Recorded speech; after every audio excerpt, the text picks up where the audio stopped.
Okay, class, mag-a-announce ako ng scores. Scarlett, 20/20 ka. Yes, perfect. Pero -5 ka na kasi. Ganyan yung tsura mo. Ano? Cheska, 15/20 ka lang. Hala, hindi siya perfect. Pero dahil may face card ka, +5 ka sa akin, kaya perfect ka na. Akala ko din ako perfect eh. Face card never decline. Bakit may plus points yung pagiging face card ni Cheska? Tapos ako may minus? Porket ganito yung tsura ko? Pinagpuyatan ko yung exam na yan. Oops, may bitter dito. Hindi mo naman kasi magigets yun kasi wala ka nun. Hi ate, pabili ako ng kwek-kwek. Nakikita mo ba tong pila na to? Pumila ka! Ay, sorry. Sige, pipila ako. Ate, isa nga pong kwek-kwek. O eto be, libre na lang yun para sa'yo. Thank you ate, you're the best. Ano yun? Ako pinapila mo tapos si Cheska di na pumila. Hindi mo ba alam na VIP dito ang may face card? Bakit? Meron ka ba nun?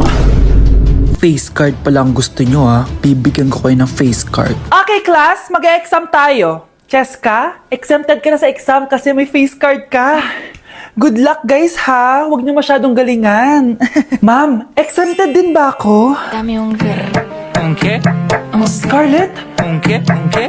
Grabe ang face card. Exempted ka na rin, Scarlett. Thank you, ma'am. Ako lang dapat ang face card dito sa room. Ako ang tunay na face card. Anak, bilan mo ako ng tubig na sa 7-Eleven. Bilis na. 7-Eleven? Ah, sige, Nay. Nay, alis na ako, ah. Ba't may dalang maleta yun? Ano naman trip ng babaeng to? Manonood na nga lang ako. Wow, ganito pala itsura ng airport. Ang ganda. Ganito pala feeling sumakay ng airplane. Eto ba yun, yung 7-Eleven? Teka, anong oras na? Bakit di pa umuwi yung babaeng yun? Ayan, ito yung pinapabili ni nanay. Tawagan ko na nga. Ay, hello, Nay. Eto na, nabili ko na yung pinapabili mo. Asa ka na, ha? 7-Eleven, di ba, Nay? Oo, 7-Eleven. Diyan lang sa may kanto. Ay, akala ko kahit sa 7-Eleven. Ha? Nasa ka ba? Sa Japan. Ha? Japan?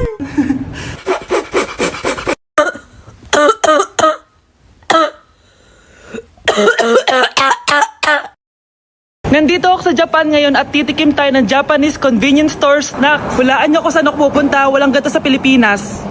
Grabe, the best talaga ang 7-Eleven sa Japan. Parang lahat ata ng gusto mong bilhin nandito na. Sobrang dami! Let's try this Ano kaya to? Mukha siya mochi. So, let's buy. Ooh, may brulay sila guys Siyempre, add to cart. Parang sikat din to. Kainin natin guys, tara. Add to cart. Yakult ba to? Ang laki ng Yakult nila dito Add to cart. May Japanese Arigato. Tikman na natin. Una natin titikman itong pudding.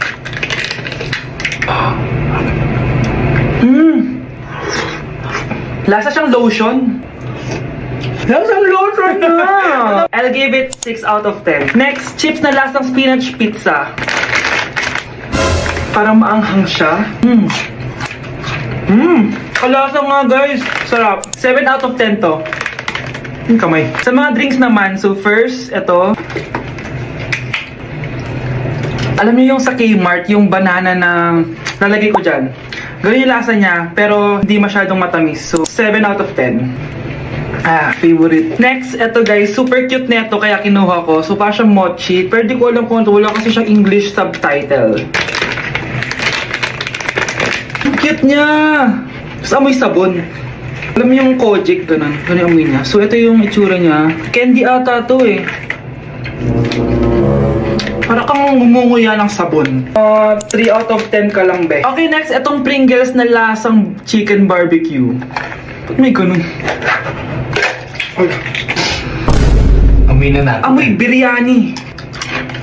Actually, masarap siya. Alam mo yung biryani na chicken, ganun yung lasa niya pero Pringles. 7.5 out of 10 to. Next, itong Jollibee na parang sweet potato. Ano natin? Mukha talaga siyang fries. Ayan. Parang nanak malasahan sa lahat ng mga kinain ko. Masarap siya, pero wala siyang lasa. Go. Yan. 5 out of 10. Hindi ko siya bibilin ulit. Next is yung dessert natin, tong brulee. Brulee? Ayan yung tsura niya guys. And alam ko, binabasag to. Yan Ayan. Ayun Ang tamis masyado. Tamis. Ano? Favorite niya to eh. Okay, last natin is yung Yakult. Lasang Yakult. Na mas marami lang. So yun lang naman. Kung gusto nyo ng part 2, mag-rate pa ako ng ibang Japanese food dito. So comment lang kayo sa baba.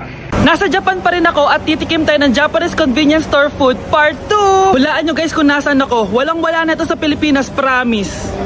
Hindi talaga pwedeng wala akong mabili tuwing pupunta ako dito sa Family Mart. Tignan nyo naman, parang lahat gusto mong itry, di ba? Guys, may nakita ko. Parang may ganito ako. Okay pa ba to? Parang panis na. Add to cart. Guys, mukhang masarap to. Oh. Add to cart natin to. Guys, nakita ko kanina ng daming Japanese na kumakain nito. So, add to cart natin to. Guys, parang masarap din to. Oh. Famichiki. Add to cart.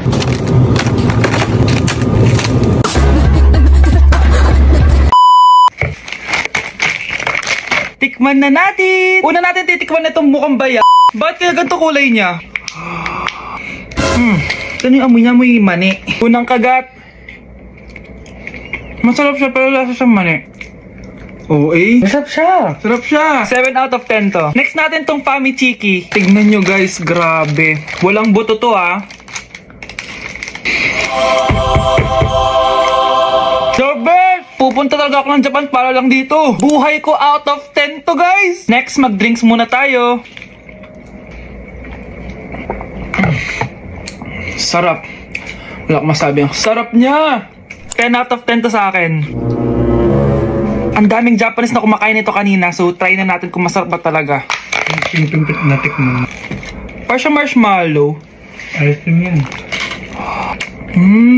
Masarap siya pero medyo matamis siya. Mahilig sa matamis. Sarap! Oh, next natin to palaging kinakain ni Honey Bunch. So para siyang pandesal na may feeling sa loob.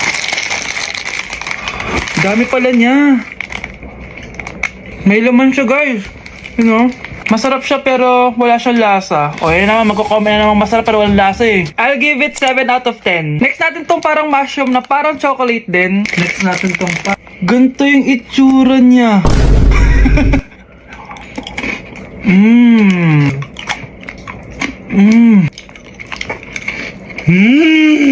Okay talaga. Masarap to guys, 9 out of 10. Okay guys, last natin tong soy sauce flavored moisturized crackers. So lasa siyang toyo. Tikman na natin.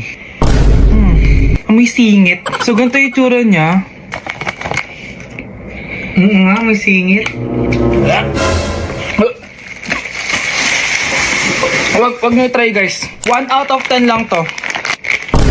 So yun lang naman guys, no? Kung gusto nyo ng part 3, mag-comment lang kayo dyan. And malapit na kami umuwi sa Pilipinas. Bye-bye. Nay, sorry.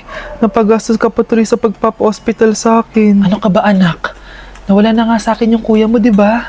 Ayoko namang mawala ka din sa akin. Hello po, good morning. Dok, ano po balita? Makakalabas na po ba si Scarlett bukas? Ma'am, may good news po ako. Pwede na po lumabas si Scarlett bukas. Salamat sa Diyos! Hindi na ako magiging pabayang ina. Ayoko na maulit yung nangyari sa kuya mo. Nay, ano pala nangyari kay kuya? Hindi mo pa nakakwento sa akin yun. Ha? Bata pa yung kuya mo anak nung nawala ko siya sa palengke.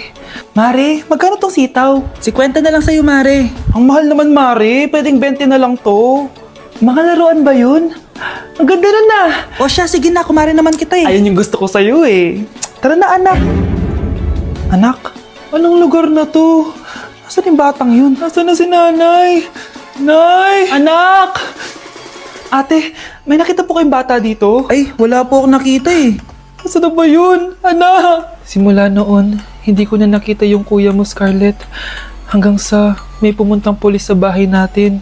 Ang sabi nila, patay na daw siya. Grabe naman yung nangyari kay Kuya Nay. Ang lungkot naman po pala nung nangyari sa kuya ni Scarlett. Sige na po ma'am. Kailangan ko pa pong bisitahin yung mga ibang pasyente. Sige po Dok. Salamat po. Anak, ang importante, makakauwi ka na bukas. Opo Nay. Makakapag-thirst trap na ako ulit.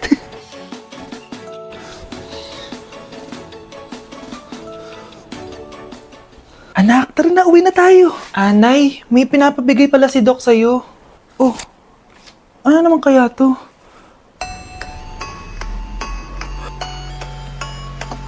Ano nangyari yun? Doc, bakit ka meron neto ha? Bakit may picture ka ng nawawala akong anak? Hindi mo ba talaga ako naaalala? Hindi. Sabihin mo sa akin, buhay pa ba ang anak ko? Umalis ka na. Marami pa akong gagawin. Buhay pa ba ang anak ko? Oo! Buhay na buhay ako! Ako ang anak mo na iniwan mo sa palengke dati! Nagtataka ka? Isa na akong trans ngayon. Alam mo, buti na lang may mabait at mayamang pamilyang kumukup sa akin. Kaya maganda yung naging buhay ko. Tingnan mo, naging doktor pa ako. Kaya salamat sa'yo at iniwan mo ko. Anak, hinanap kita. Umasa ako na babalik ka. Hindi na importante yan. Ayaw na kita makita at hindi na kita kailangan. Kaya umalis ka na! Hello po. Kamusta po yung pasyente? Dok, si nanay naman yung nagkasakit. Kamusta na siya? Okay naman. Sa iba ko na lang siya ipapaasikaso, ha? Anak? Anak, please! Bakit anak tawag mo sa kanya, Nay? Sure ka ba na habang buhay ka magagalit sa nanay mo? Nakita ko results niya kanina. Anytime, pwede siya mawala. Magpapahangin lang ako. Nasaan na sila? Hello, nurse? Nasaan yung pasyente dito sa room 214? Anak? Ako ba hanap mo? Nay, akala ko may masamang nangyari na sa'yo. Anak, hindi na kita iiwan. Good news! False alarm lang pala yung nakita namin results sa nanay mo. Ibig sabihin, magiging okay siya. Salamat naman. Nay, ayoko na mawala ka sa akin, ha? Yay! May ate na ako!